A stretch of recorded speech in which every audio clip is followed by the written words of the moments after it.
those who have the guns have so much power that those who they are supposed to protect don't actually feel protected. They feel threatened. Women are the first one to be the victims. Rape against women is used as a weapon of war, and that affects women throughout their life. And women are the first caregivers for children and for any given society. There were a lot of deficiencies with regard to their training, deficiencies with regard to their conduct, their behavior, and their relationship with the population. And security force became a source of cause of conflict within the country. It's very bad to build an army that will be seen by the former stakeholders as the continuation of an armed element who violented population. It is very dangerous to build an army that will not have a sense of what is their duty within the country.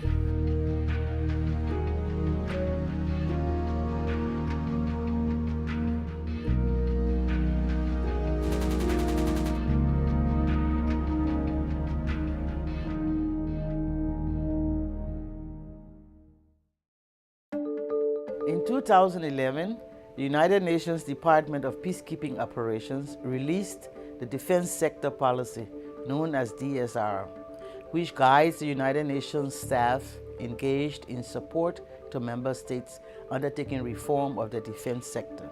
The policy recognizes that a nation's defense sector, the military, police, intelligence, and other national security agencies need to be effective, efficient, accountable, affordable, and respectable to best serve society.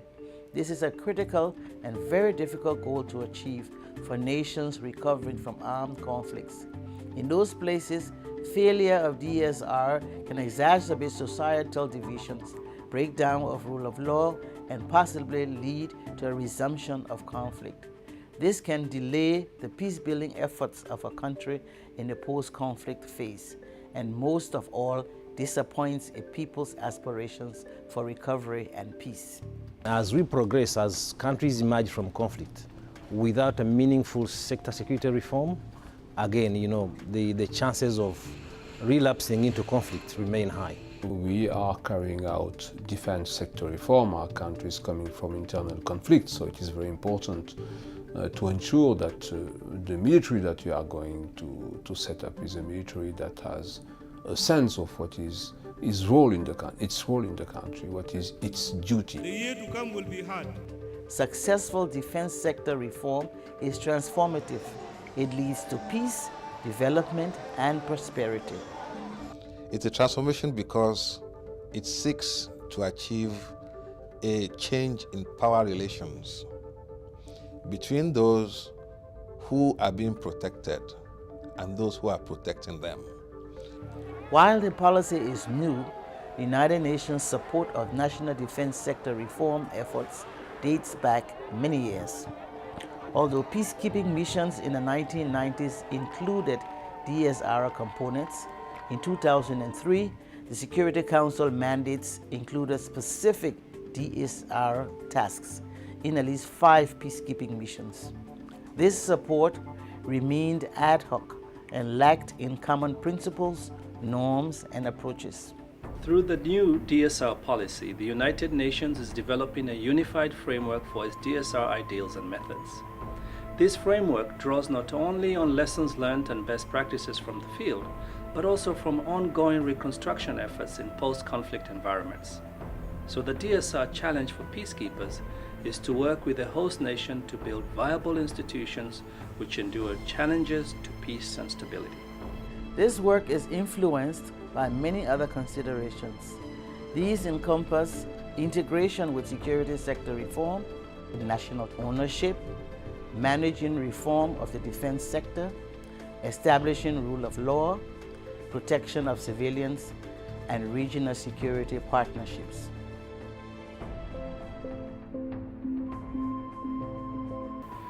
DSR is not simply a technical military issue. It is a complex operation with multiple players that must coordinate their efforts. These players are actually people who have a role in national security. Imagine this. A healthy functioning nation has an effective security sector which enhances the equilibrium between the security sector institutions and other parts of the government such as police, access to justice, social services like health and education, and gainful employment. These institutions exist and are supported by the people of the nation in order to keep peace and provide justice. The state government controls the security sector according to the constitutional mandate, which also determines their powers and stipulates oversight. When the state fails in its responsibilities to the people or gets attacked from outside, the equilibrium is upset. Some institutions collapse, others grow in dangerous ways. The defense sector, with its heavy armaments and firepower, can become a serious threat to the state and the people who they are meant to serve. The aim of security sector reform is to restore equilibrium. To do this, defense sector reform must realign the organizational principles and command theory, which aims to serve the state government and the people. Of course, doing this is not so easy. Besides cleaning its own house, the defense sector needs to coordinate and to cooperate with many stakeholders in an environment where political tensions run high, resources are very limited, people are suffering, and other state institutions are in disarray. The United Nations supports security sector reform. It supports member states based on their own request or based on the Security Council mandate. So ownership is very important. Cooperation between the host country and the United Nations peacekeeping force is vital. For DSR to work, the host country must take charge of its destiny. It is very important that there is an agreement within all the stakeholders of what is the purpose of having an army, what is the way an army should and must behave, what is the part of the budget that we need to dedicate to the army in order to avoid that this institution is turning itself into something that tomorrow will have other purpose than defending the country, defending the institutions. So this approach is key. It is inherently a political process to convert military forces into an integrated force that protects and enables the state to develop the institutions that will secure a peaceful future for the people. The government needs to know how much money it has spent on security, how much money it should spend on security, and of course, the consequences of that spending for other sectors in society. So, there are very tough choices to make. If you spend money on the military or police reform, what is left then to spend on health and education? We had lots of people who had done peacekeeping missions, so we developed mentoring programs to enable to prepare them for those operations. Law of armed conflicts, human rights, protection of civilians, because we've got that knowledge, we've trained with that knowledge, and we've actually got the experience and expertise. Working with UN experts, host nations receive valuable expertise in strategic, operational and tactical DSR work.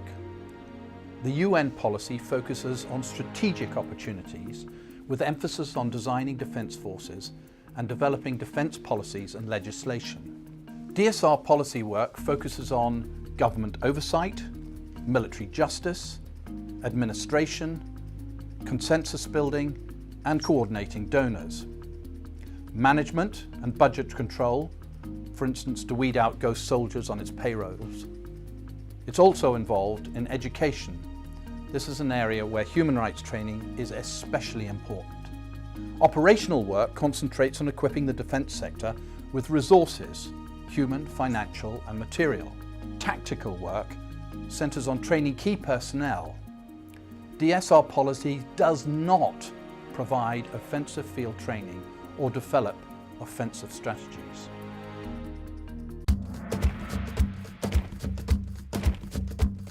There has to be accountability, and it is then that the people will trust in their leadership and in their institutions. And here the UN has a very important role to play. In the absence of rule of law, UN DSR policy cannot go forward. So establishing rule of law in a conflict zone becomes a high priority. It often starts with military justice. Amongst the military, we have practitioners in the field, some of whom may have even presided over court-martials in their various militaries, and they should be able to bring experience to bear. So it's a collective effort where we think we should work together to be able to develop a workable system. DSR requires vigilance and uncompromised adherence to laws and social responsibilities for protection of civilians. Ultimately, it is in defense of people. It is in defense of individuals. It is in defense of communities. And even though the state is an essential element in defense sector reform, it is ultimately not the only actor. And actually, it is actually the most vulnerable in society who are most in need of our support. The security forces of a particular nation must work towards improving the quality of life and the security systems for the population. So it is the people who are at the center of the gravity of the complete thing. For DSR to succeed, crimes against women and sexual violence as a weapon of war must receive special attention. Victims must be treated, counseled, and restored to society. Soldiers and perpetrators must be punished.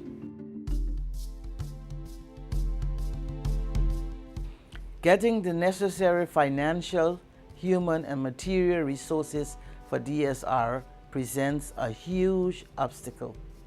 Missions are expected to do more with less, so they must work smarter. Forging alliances with bilaterals and regional partnerships is critical to achieving more with less. The contribution of the regional organization is very important. First of all, because they are the ones that can attract external support, do some kind of clearing the house of this external support, and then bring the support to a nation. They are a reservoir for experts that can help the country into designing their policy for defense sector reform. And last but not least, this organization and the military component of this organization is an additional guarantee for the government that there is a regional approach of security, that there is no will at all from your neighboring country to have any hostile acts against you because you are sharing one organization. So really, in terms of solidarity, this is key.